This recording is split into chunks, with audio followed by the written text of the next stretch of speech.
Alright, so if you want to add external link into your article in WordPress, what you can do, just select the text you want to link, then click on this icon, anchor icon, and now if you want to open this link in a new tab, what you can do, just edit it, go to advanced, open in a new tab, and if you want to add NoFollow for search engines, you can select it.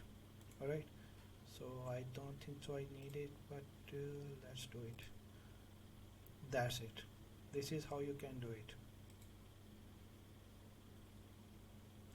After updating your article, and if you view it, you can see it's opening in a new tab, and also it have NoFollow here, so you can see NoFollow. Alright.